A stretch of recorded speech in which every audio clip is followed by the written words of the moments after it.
الله وبركاته. الحمد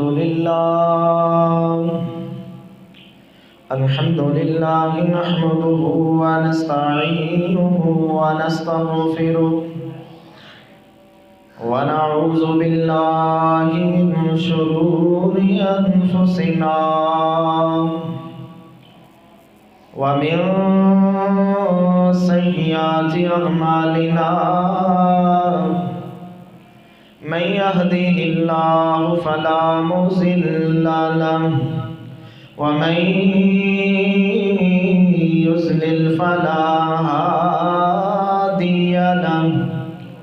وأشهد أن لا إله إلا الله وحده لا شريك له. وأشهد أن محمدًا عبده ورسوله. يا أيها الذين آمنوا اتقوا الله حق تقاته ولا تموتن إلا وأنتم مسلمون. يا أيها الناس اتقوا ربكم الذي خلقكم من نفس واحدة وخلق منها زوجها وبث منهما رجالا كثيرا ونساء. واتقوا الله الذي تساءلون به والأرحام إن الله كان عليكم رقيبا. يا أيها الذين آمنوا اتقوا الله وقولوا قولا سديدا يصلح لكم أعمالكم ويغفر لكم ذنوبكم. ومن يطع الله ورسوله فقد فاز فوزا عظيما.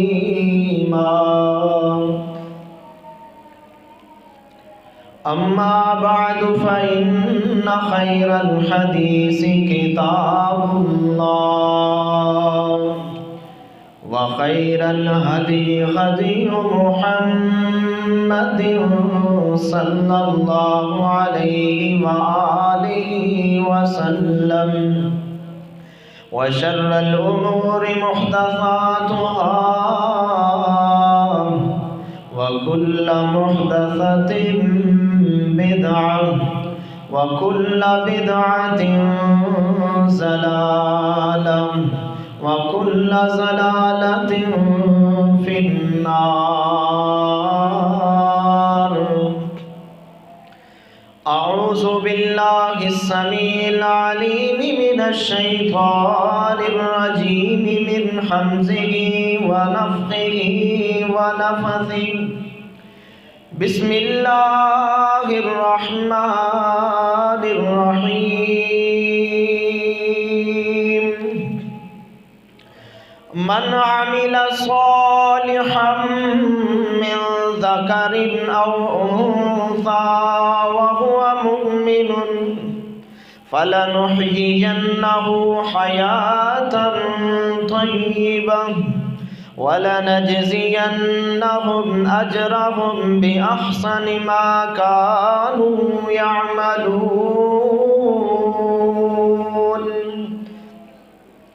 رب اشرح لي صدري ويسر لي أمري واحلل عقدة من لساني يفقهوا قولي. رب زدني علما نافعا وعملا متقبلا ورزقا طيبا اللهم طهر قلبي من النفاق وعملي من الرياء ولساني من الكذب وعيني من الخيانة فإنك تعلم خائنة الأعين وما تخفي الصدور ربي يسر ولا تعسر وتمم بالخير۔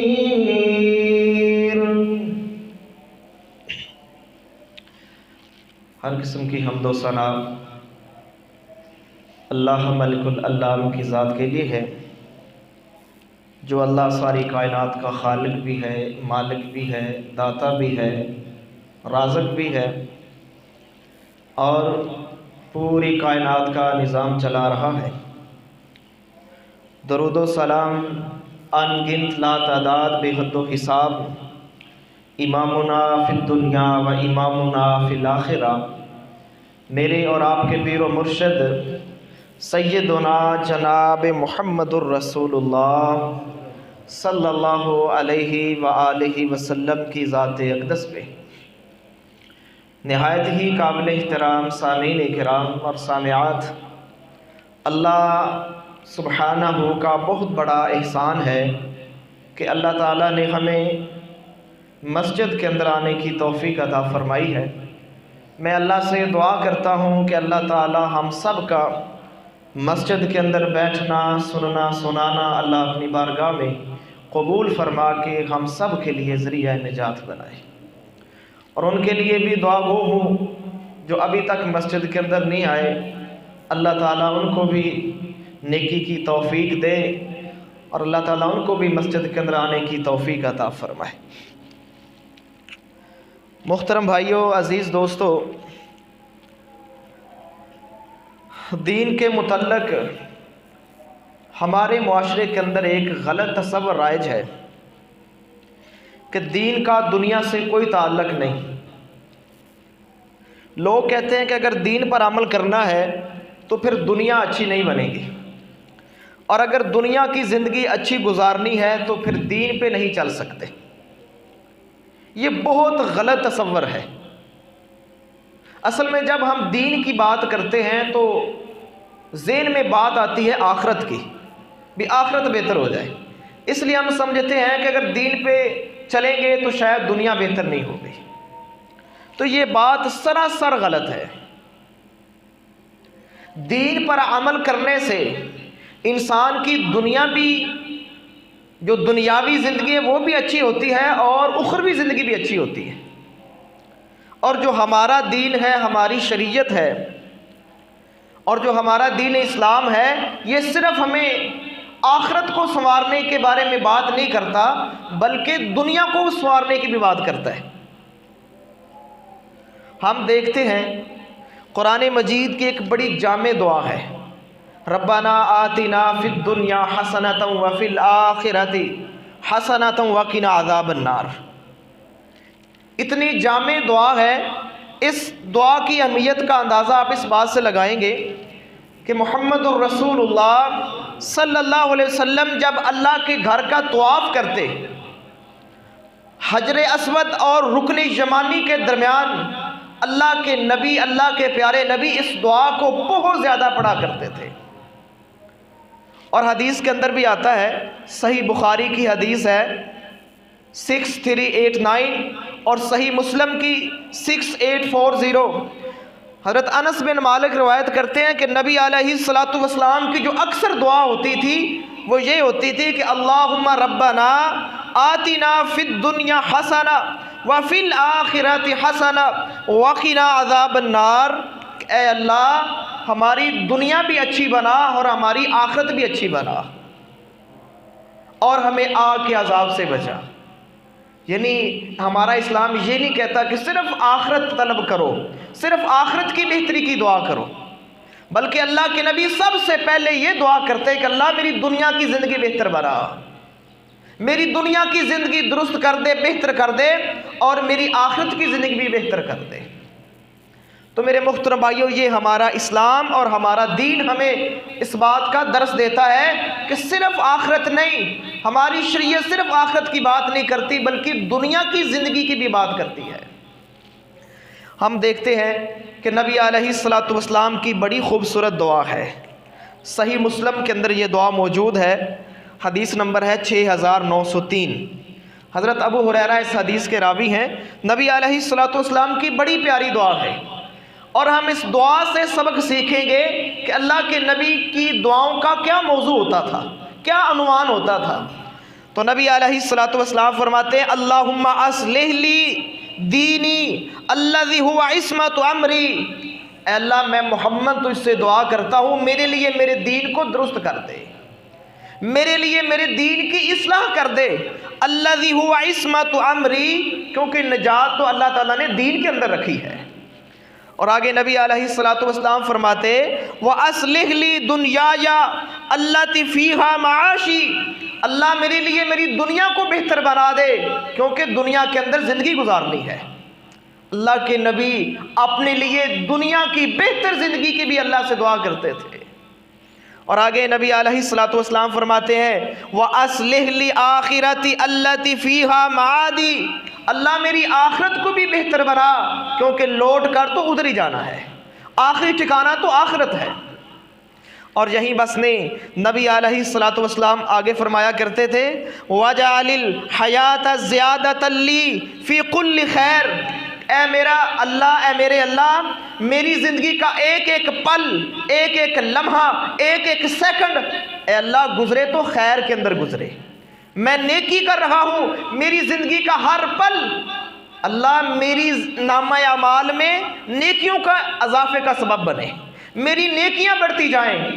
اور آگے اللہ کے نبی فرمایا کرتے تھے وَجَعَلِ الْمَوْتَ رَاحَةً لِّي مِنْ كُلِّ شَرٍ، اے اللہ جب مجھے موت آئے تو وہ موت مجھے ہر شر سے راحت کی طرف لے جائے، یعنی ہر شر سے بچا کر اللہ مجھے راحت کی طرف لے جانا۔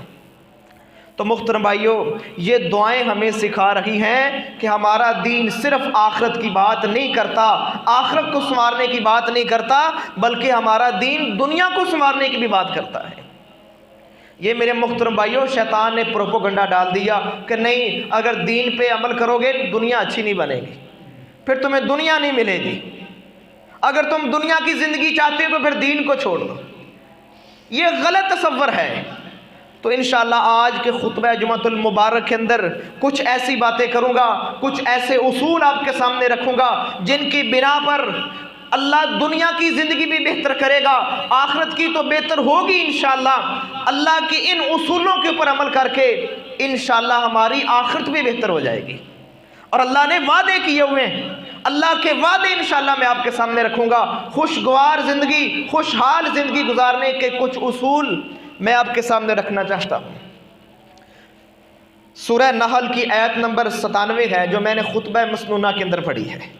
سب سے پہلا جو اصول ہے، جو سب سے پہلی فاؤنڈیشن ہے کہ جس بنا پر انسان کی اللہ دنیا کی زندگی بھی بہتر کرتا ہے، اللہ فرماتے ہیں من عمل صالحا من ذکر او انثى وهو مؤمن، جو بھی مرد اور عورت ایمان کی حالت میں نیک عمل کرے گا، ایمان کی حالت میں ایمان سے نیک عمل کرے گا۔ اس سے معلوم یہ ہوتا ہے نیکی اس وقت قبول ہوگی جب انسان ایمان سے مزین ہوگا۔ فلاں ارب پتی نے کروڑوں اللہ کے راستے میں خرچ کر دیے، لیکن وہ مشرک تھا، کافر تھا، کروڑوں کا خرچ کرنا اس کے لیے کوئی نیکی نہیں ہے۔ ہو سکتا ہے اللہ دنیا کے اندر کوئی صلہ عطا کر دے، لیکن وہ نیکی نہیں، اللہ تعالیٰ اس کو بالکل قبول نہیں کرے گا۔ نیکی وہ قبول ہوگی جو ایمان کے ساتھ کی جائے گی۔ تو اللہ فرماتے ہیں جو کوئی بھی مرد ہو یا عورت ہو ایمان کے ساتھ نیک عمل کرے گا، اللہ فرماتے ہیں وَهُوَ مُؤْمِنٌ، ایمان کے ساتھ عمل کرے، فَلَنُحْيِيَنَّهُ حَيَاةً طَيِّبَةً، اللہ فرماتے ہیں میرا اس سے وعدہ ہے میں اس کو ضرور پاکیزہ زندگی عطا کروں گا، میں اس کو بہترین دنیا کی زندگی عطا کروں گا۔ یہ اللہ تعالیٰ نے اس سے وعدہ کیا، فَلَنُحْيِيَنَّهُ، میں ضرور اس کو پاکیزہ زندگی عطا کروں گا۔ اور ایک عجیب بات محترم بھائیوں میں آپ کو سناؤں، قرآن مجید کے اندر جتنے بھی احکام آئے ہیں وہ سب کے لیے ہیں، مرد بھی اس کے اندر شامل ہے، عورت بھی اس کے اندر شامل ہے۔ جنت کی بات آئی کہ یہ عمل کرو گے تو سب کو جنت ملے گی، اس کا مطلب یہ ہے کہ اگر وہ عمل مرد کرے گا تو اس کو بھی جنت ملے گی، وہ عمل اگر عورت کرے گی تو اس کو بھی جنت ملے گی۔ جہاں پر بھی قرآن کے اندر یا ایھا الذین آمنو آیا ہے کہ اے ایمان والو، تو اس لفظ کے اندر مرد بھی شامل ہے، عورت بھی شامل ہے، اور کچھ مخصوص کام ہیں جو صرف عورت کے لیے ہیں، لیکن یہاں پر اللہ تعالیٰ نے مرد کے ساتھ عورت کا بھی ذکر کیا ہے کہ عمل مرد کرے یا عورت کرے، ہو نیک عمل اور ایمان کے ساتھ ہو تو میں اللہ اس کو پاکیزہ زندگی عطا کروں گا۔ اس کی وجہ یہ ہے کہ عورت کے دل میں ایک نیگیٹو منفی سوچ آ سکتی ہے کہ میرے اوپر میرے دین نے بڑی پابندیاں لگائی ہیں کہ فلاں جگہ نہیں جانا، فلاں نہیں کرنا، اس قسم کا لباس نہیں پہننا، یہ نہیں لگانا۔ ہو سکتا ہے اس کے ذہن میں یہ خیال آئے کہ میرے اوپر اسلام نے یہ پابندیاں لگائی ہیں، تو اللہ فرماتے ہیں یہ پابندیاں تیرے بھلے کے لیے ہیں، ان پابندیوں کے اوپر عمل کرے گی تو اللہ تجھے پاکیزہ زندگی عطا کر دے گا۔ ہو سکتا ہے کہ یہ میری جو پابندی ہے، با حیا رہنا، با پردہ رہنا، لیمیٹیشن کے اندر رہنا، گھر کے اندر رہنا، محدود انداز کے ساتھ رہنا، ہو سکتا ہے کہ میرے عورت کے ذہن میں یہ خیال آئے کہ یہ میرے اوپر کیوں؟ اللہ فرماتے ہیں اگر تو ان کے اوپر عمل کرے گی میں اللہ وعدہ کرتا ہوں تیری زندگی بھی پاکیزہ ہو جائے گی۔ اور سچی بات ہے محترم بھائیو، جو پردہ کرنے والی ہیں وہ تو یورپ کے اندر بھی پردہ کرتی ہیں، جن کو سکون ہی پردے کے اندر ملتا ہے۔ فرانس کے اندر بھی ایسی مسلم خواتین نظر آئیں گی جن کا ماحول انتہائی فرانس کا گندا ماحول ہے، بے حیائی پر مبنی ماحول ہے، لیکن وہاں پر بھی عورتیں پردہ کرتی ہیں جن کو سکون ہی پردے کے اندر آتا ہے۔ اس لحاظ سے اللہ تعالیٰ مرد اور عورت کا ذکر کر رہے ہیں کہ جو بھی نیک عمل کرے گا ایمان کے ساتھ، میں رب ان سے وعدہ کرتا ہوں کہ میں ان کو ضرور پاکیزہ زندگی عطا کروں گا۔ اب دیکھ لیں جو عورتیں با پردہ ہوتی ہیں اور لیمیٹیشن کے اندر رہتی ہیں، اپنی حدود کے اندر رہتی ہیں، جو شریعت نے حدیں مقرر کی ہیں ان حدوں کے اندر رہتی ہیں، دیکھ لیں ان کی زندگی پاکیزہ تر ہے، دنیا کے اندر بھی پاکیزہ ہے اور کل قیامت کو بھی انشاءاللہ اللہ تعالیٰ بہت بڑے اعزاز سے نوازنے والا ہے۔ تو پہلا اصول یہ ہے کہ ایمان اور عمل صالح، اگر ہم خوشگوار زندگی گزارنا چاہتے ہیں، خوشحال زندگی گزارنا چاہتے ہیں، خوبصورت زندگی گزارنا چاہتے ہیں تو پھر ایمان کے ساتھ نیک عمل کریں۔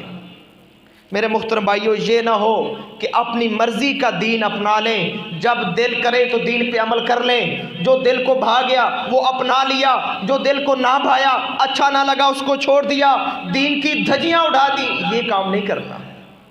اگر ایسا انسان کرے گا تو پھر قرآن مجید کا 16واں پارہ اٹھائیے، سورہ طٰہٰ ہے، آیت نمبر 124 سے لے کر آگے 2 آیات ہیں۔ اللہ فرماتے ہیں وَمَنْ أَعْرَضَ عَنْ ذِكْرِي فَإِنَّ لَهُ مَعِيشَةً ضَنْكًا، کہ جس بندے نے میرے دین سے منہ موڑا، میرے ذکر سے منہ موڑا، میں اس کی دنیا کی زندگی بھی تنگ کر دوں گا، ٹینشن سے، پریشانیوں سے، مصیبتوں سے اس کی زندگی بھر دوں گا جس نے میرے دین سے منہ موڑا۔ اور آگے اللہ فرماتے ہیں وَنَحْشُرُهُ يَوْمَ الْقِيَامَةِ أَعْمَىٰ، اور جب قیامت کو اٹھے گا اللہ فرماتے ہیں میں اندھا کر کے اٹھاؤں گا، تو کہے گا اپنے رب سے کہے گا قَالَ رَبِّ لِمَا حَشَرْتَنِي أَعْمَىٰ، اللہ مجھے اندھا کیوں اٹھایا گیا، میں تو وَقَدْ كُنْتُ بَصِيرًا، میں دنیا کے اندر بڑا دیکھنے والا تھا، میں تو بڑا بصیرت کا مالک تھا، میری آنکھیں بڑی تیز دیکھا کرتی تھیں، آج میں اندھا کیوں ہوں؟ اللہ فرمائیں گے قَالَ كَذَلِكَ أَتَتْكَ آيَاتُنَا فَنَسِيتَهَا، اللہ فرمائیں گے تیرے پاس میری آیات آئی تھیں، تو نے میری آیات کو نہیں دیکھا، تو نے منہ موڑا، میری آیات کو بھول گیا، تو وَكَذَلِكَ الْيَوْمَ تُنْسَىٰ، آج میں رب تجھے بھولتا ہوں۔ میرے محترم بھائیو، اگر انسان اللہ کے ذکر سے منہ موڑے گا، اللہ کے دین سے اعراض کرے گا اور سمجھے گا کہ جو میرے مائنڈ میں آتا ہے اس سے میری زندگی اچھی ہوگی، تو محترم بھائیو قرآن کا فیصلہ سچا ہے، اللہ تعالیٰ ایسے بندے کی دنیا کی زندگی بھی تنگ کر دیتے ہیں۔ میرے محترم بھائیو کتنے مثالیں آپ نے دیکھی ہوں گی، کروڑوں کے مالک، ارب پتی، اربوں کے مالک، لیکن زندگی کے اندر سکون نہیں ہے، ٹینشن ہی ٹینشن ہے، رات کو نیند نہیں آتی۔ کتنے ایسے لوگ ہیں بڑے بڑے امیر، لینڈ کروزر کے مالک، بڑے بڑی کوٹھیوں کے مالک، بڑی بڑی جائیدادوں کے مالک، رات کو نیند کی گولی کھا کے سوتے ہیں، نیند نہیں آتی، اتنی ٹینشن کے اندر رہتے ہیں۔ میرے محترم بھائیوں، قرآن کا فیصلہ سچا ہے، اور میرے محترم بھائیوں ہمیں اللہ کا شکر ادا کرنا چاہیے۔ اللہ نے ایمان بھی دیا ہے اور الحمدللہ کچھ نیک عمل بھی کرتے ہیں اور سکون کے ساتھ سوتے ہیں۔ اتنی پیاری نیند آتی ہے، اتنی لذت کے ساتھ نیند آتی ہے، کعبہ کے رب کی قسم ہے جو کروڑوں کا مالک ہے اس کو ایسی نیند نہیں آتی، اسے ایسی نیند کہاں نصیب، وہ تو ہر وقت ٹینشن کے اندر ہے۔ یہ پہلا اصول تھا کہ ایمان کے ساتھ انسان نیک عمل کرے، زندگی خوشگوار ہو جائے گی، خوشحال ہو جائے گی، زندگی سے انسان کو لذت ملے گی۔ اور دوسرا جو محترم بھائیوں خوشگوار زندگی کا اصول ہے وہ یہ ہے کہ 5 وقت ہمیں مؤذن کہتا ہے حی علی الصلاۃ حی علی الفلاح، کہ آجو نماز کی طرف، آجو کامیابی کی طرف۔ اس بلاوے کو سمجھنا ہے کہ جو 5 دفعہ دہرایا جاتا ہے، 5 دفعہ یاد دہانی کرائی جاتی ہے کہ آجو نماز کی طرف، انسان کامیابی کی طرف بھاگتا ہے، مجھے کامیابی مل جائے، میں سرخرو ہو جاؤں۔ قرآن کہتا ہے، حدیث کہتی ہے، مؤذن کہتا ہے کہ کامیابی مسجد کے اندر آنے میں ہے، تو اللہ کے گھر آ جاؤ، اللہ کی مسجد کے اندر آ جاؤ، تمہیں کامیابی مل جائے گی۔ اور نبی علیہ الصلوۃ والسلام نے فرمایا جب تم اللہ کے قریب ہو جاؤ گے اللہ تمہیں کبھی ضائع نہیں کرے گا۔ اور سب سے زیادہ انسان اللہ کے قریب اس وقت ہوتا ہے جب انسان اللہ کو سجدہ کرتا ہے۔ حدیث کے الفاظ ہیں محترم بھائیوں، صحیح مسلم کی حدیث ہے، حدیث نمبر 1083 ہے۔ حضرت ابو ہریرہ بیان کرتے ہیں کہ نبی علیہ الصلوۃ والسلام نے فرمایا قال اقرب ما یکون العبد من ربہ وہو ساجد، نبی علیہ الصلوۃ والسلام نے فرمایا بندہ سب سے زیادہ قریب، رب کے قریب اس وقت ہوتا ہے جب انسان اللہ کو سجدہ کرتا ہے۔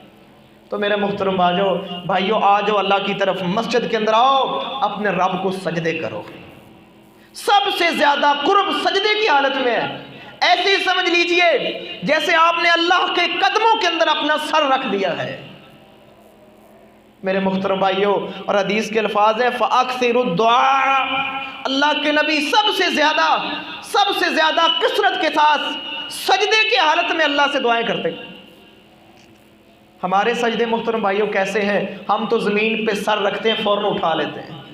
کتنے ایسے بھائی اتنی تیز نماز پڑھتے ہیں، اتنے تیز رکوع، اتنے تیز سجدے کرتے ہیں جیسے بجلی کے ساتھ چل رہے ہیں، اتنی تیز نماز پڑھتے ہیں۔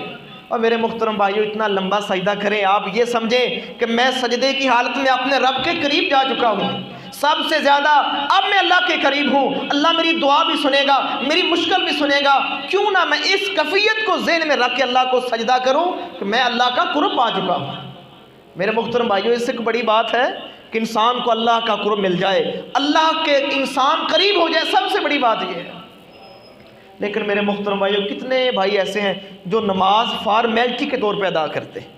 کعبہ کے رب کی قسم ہے نماز ہمارے مسائل کا سلوشن ہے، ہمارے مسائل کا حل ہے۔ ہم نے نماز کو سمجھا ہی نہیں، جو صرف فارمیلٹی کے طور پہ مسجد کے اندر آئے، 2-4 سجدے کیے، ٹھونگے مارے، چلے گئے، انہیں کیا پتا کہ نماز کیا ہے۔ میرے محترم بھائیوں نماز سیکھنی ہے تو اللہ کے نبی کے ساتھ سیکھیں، اللہ کے نبی سے سیکھیں۔ اتنا لمبا قیام، اتنا لمبا سجدہ کرتے، اور سجدے کی کیفیت یہ ہوتی کہ اللہ کے نبی سجدے کی حالت میں اللہ کے سامنے رو رو کے دعائیں کر رہے ہوتے۔ اور میں مطالعہ کر رہا تھا حدیث کا، کتنی دعائیں ہیں جو اللہ کے نبی سجدے کے اندر پڑھتے۔ ہمیں تو صرف ایک دعا آتی سبحان ربی الاعلی، اللہ کے نبی کی کتنی دعائیں ہیں، سبحانک اللہم ربنا وبحمدک اللہم اغفر لی۔ اللہ کے نبی یہ بھی پڑھا کرتے تھے اللہم اغفر لی ذنبی کلہ دقہ وجلہ واولہ وآخرہ وعلانیتہ وسرہ۔ اللہ کے نبی یہ دعا بھی پڑھا کرتے تھے کہ اللہ میرے سارے گناہ معاف فرما، اعلانیہ ہیں، چھپے ہیں، ظاہر ہیں، باطن ہیں، جیسے بھی ہیں، اللہ میرے سارے گناہ معاف فرما۔ اللہ کے نبی سجدے کے اندر جا کر اللہ سے معافی مانگتے تھے، حالانکہ آپ گناہوں سے پاک ہیں۔ ہمیں سبق دیا جا رہا ہے جب مجھے اتنی فکر ہے، میں اللہ کو اتنا پکارتا ہوں، تم بھی اللہ کو پکارو۔ میرے محترم بھائیوں سجدوں کی دعائیں یاد کریں اور بدل بدل کے پڑھا کریں. ایک سجدے میں سبحان ربی الاعلیٰ پڑھ لیا, دوسرے سجدے میں سبحانک اللہم ربنا و بحمدک اللہم اغفر لی پڑھ لی, اگلی رکعت کے سجدے میں اللہم اغفر لی ذنبی کلہ دقہ و جلہ و اولہ و آخرہ و علانیۃ و سرہ پڑھ رہے ہیں. اللہ کی قسم ہے سجدوں کے اندر لذت آپ کو آئے گی.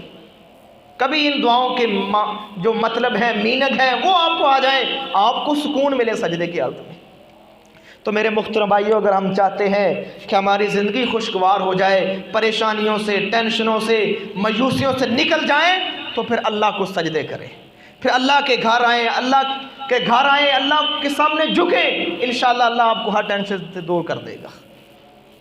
اور نبی علیہ الصلوۃ والسلام نے فرمایا تھا, نسائی کے اندر یہ حدیث موجود ہے اور مسند احمد کے اندر بھی یہ حدیث موجود ہے, اللہ کے نبی نے فرمایا تھا جعلت قرۃ عینی فی الصلاۃ, کہ اللہ نے میری آنکھوں کی ٹھنڈک, میرے دل کا چین, میرے دل کا قرار اللہ نے نماز کے اندر رکھ دیا ہے.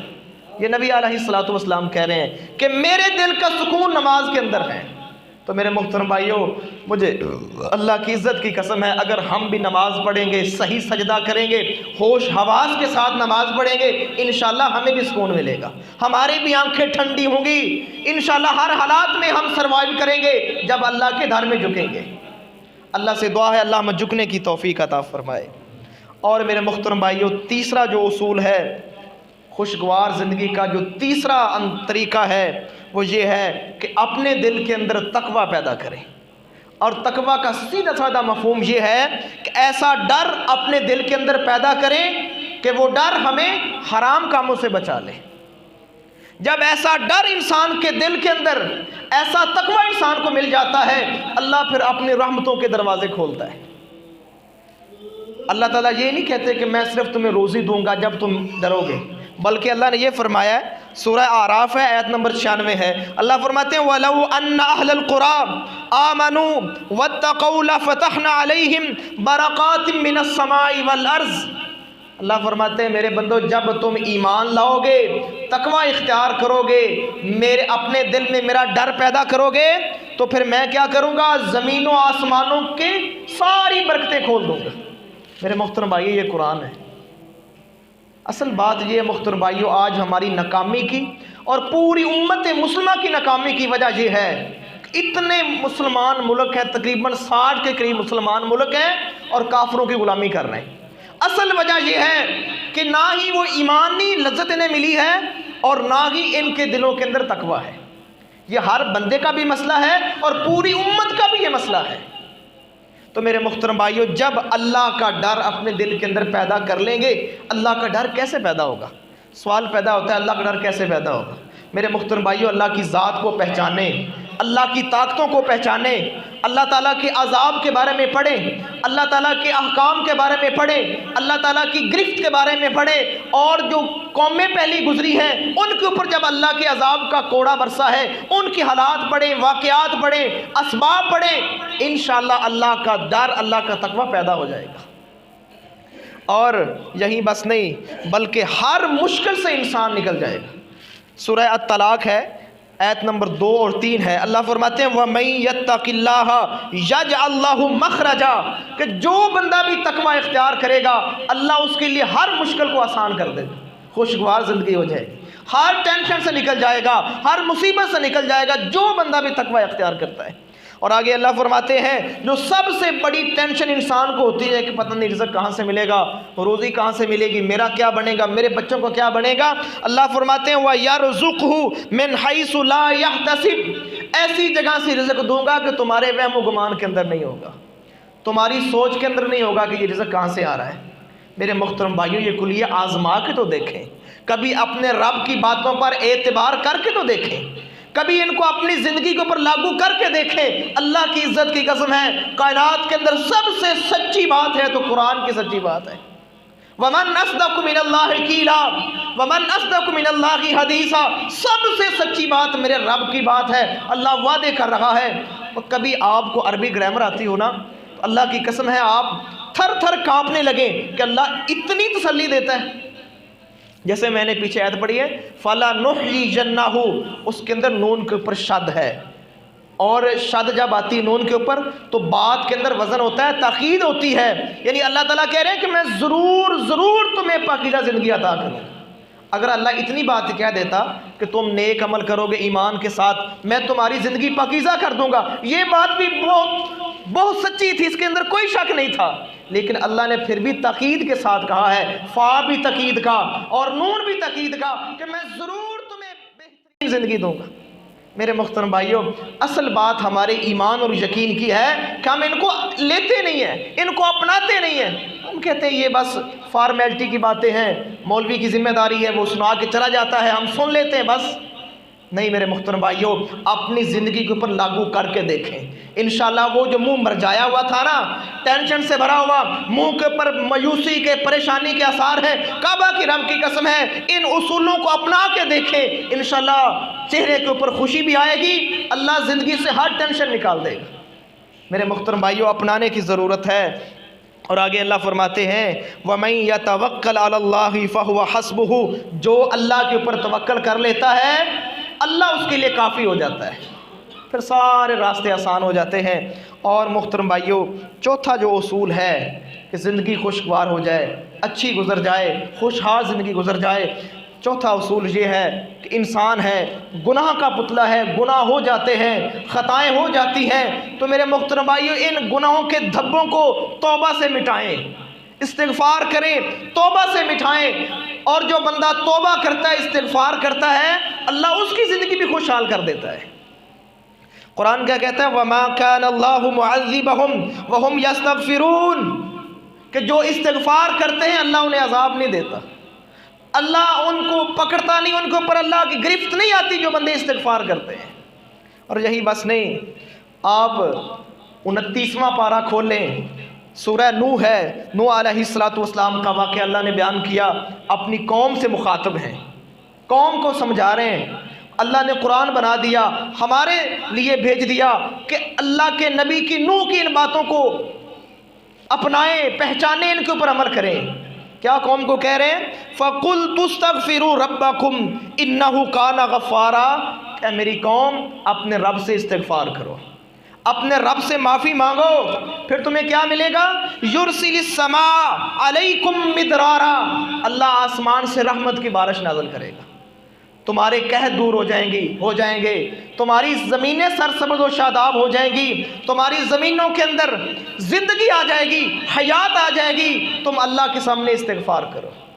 اور آگے فرماتے ہیں وَيُمْدِدْكُمْ بِأَمْوَالٍ وَبَنِينَ وَيَجْعَلْ لَكُمْ جَنَّاتٍ وَيَجْعَلْ لَكُمْ أَنْهَارًا، اللہ تمہاری مدد کرے گا، تمہیں مال بھی دے گا، تمہیں بیٹے بھی دے گا، تمہارے لیے باغات بھی ہوں گے، اللہ تمہارے لیے پانی کو بھی جاری کر دے گا، یعنی ہر ٹینشن اللہ دور کر دے گا۔ اگر مال کی ٹینشن ہے وہ بھی دور ہو جائے گی، اولاد کی ٹینشن ہے وہ بھی دور ہو جائے گی، مال کی جائیداد کی ٹینشن ہے، باغات کی ٹینشن اللہ وہ بھی دور کر دے گا، پانی کی ٹینشن ہے اللہ پانی عام کر دے گا۔ لیکن اصل بات یہ ہے محترم بھائیوں، استغفار کریں، توبہ کریں۔ قرآن کے اندر کتنے وعدے ہیں اللہ کے، اگر تم توبہ کرو گے، استغفار کرو گے۔ ہم دیکھتے ہیں سورہ ہود ہے، آیت نمبر 3 ہے، اللہ فرماتے ہیں وَأَنِ اسْتَغْفِرُوا رَبَّكُمْ ثُمَّ تُوبُوا إِلَيْهِ يُمَتِّعْكُمْ مَتَاعًا حَسَنًا إِلَىٰ أَجَلٍ مُّسَمًّى، اللہ فرماتے ہیں تم استغفار کرو، پھر توبہ کرو، گناہ ہو جائے پھر توبہ کر لو، پھر گناہ ہو جائے پھر توبہ کر لو، بار بار توبہ ٹوٹتی ہے، کوئی حرج نہیں ہے، لیکن توبہ کو بار بار کرنا ہے، توبہ کے اوپر قائم رہنا ہے، شرمندگی کا احساس کرنا ہے۔ اللہ فرماتے ہیں یُمَتِّعْكُمْ مَتَاعًا حَسَنًا إِلَىٰ أَجَلٍ مُّسَمًّى، ہم دنیا کی زندگی کے اندر بھی تمہیں بہترین سامان دیں گے۔ اور بہترین سامان کیا ہے؟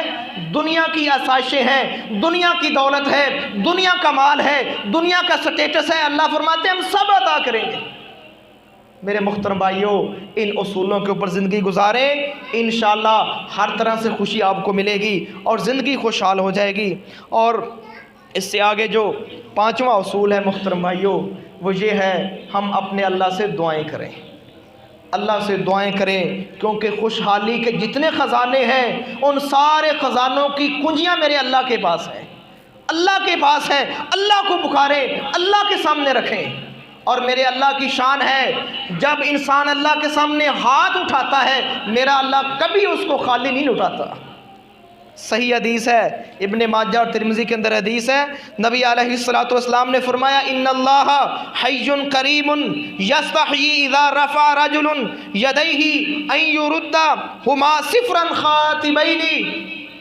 نبی علیہ الصلوۃ والسلام نے فرمایا کہ جب انسان اللہ کے سامنے ہاتھ اٹھاتا ہے اللہ کو شرم آتی ہے کہ اس کا ہاتھ میں خالی اٹھا دیں۔ میرے محترم بھائیوں کبھی اٹھا کے تو دیکھیں، کبھی دل و دماغ کے ساتھ، دل اور قلب کی حضوری کے ساتھ اپنے رب سے مانگ کر کے تو دیکھیں، انشاءاللہ میرا اللہ خزانوں کے دریا بہا دے گا۔ اصل ایمان اور یقین کی محترم بھائیوں ضرورت ہے۔ اسی طرح نبی علیہ الصلوۃ والسلام نے کچھ دعائیں سکھلائی ہیں، صحیح بخاری کے اندر آتا ہے، حدیث نمبر 6345 ہے، حضرت عبداللہ ابن عباس اس حدیث کے راوی ہیں، فرماتے ہیں قال النبی صلی اللہ علیہ وسلم یدعو عند القرب، اللہ کے نبی کے اوپر جب بھی کوئی پریشانی آئی، کوئی مصیبت آئی، کوئی ٹینشن آئی، اللہ کے نبی یہ دعا پڑھا کرتے تھے۔ صحیح بخاری کے اندر بھی موجود ہے، صحیح مسلم کے اندر بھی موجود ہے، بڑی خوبصورت دعا ہے، آسان بھی ہے کہ جب بھی پریشانی آتی اللہ کے نبی اس دعا کو پڑھتے۔ دعا کیا ہے؟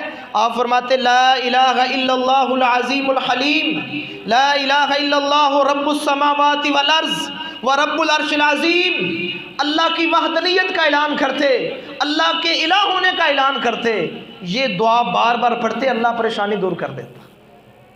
میرے محترم بھائیوں نبی کی سیرت سے ہمیں یہ سبق ملا، اگر ہم پریشانیوں سے، ٹینشن سے، مصیبتوں سے دور ہونا چاہتے ہیں، خوشگوار زندگی گزارنا چاہتے ہیں، اللہ کے نبی کا اسوہ حسنہ ہمارے سامنے ہے، جیسے انہوں نے اللہ کو پکارا، محترم بھائیوں ہم بھی اللہ کے نبی کی سنت کے اوپر عمل کرتے ہوئے اللہ کو پکاریں اور یہی دعا یاد کریں جو اللہ کے نبی کی زبان سے، اور کعبہ کے رب کی قسم ہے پوری دنیا کی زبانوں کی مٹھاس اور پوری دنیا کی زبانوں کی صداقت ایک طرف ہے، اور میرے محبوب کی زبان کی مٹھاس اور زبان سے نکلنے والے الفاظ ان کی صداقت دنیا کی کوئی چیز اس کا مقابلہ نہیں کر سکتی۔ ذرا ان الفاظ کو اپنے چہرے پر، اپنی زبان پر لا کر تو دیکھیں، انشاءاللہ میرا اللہ بہت زیادہ مہربانی کرے گا۔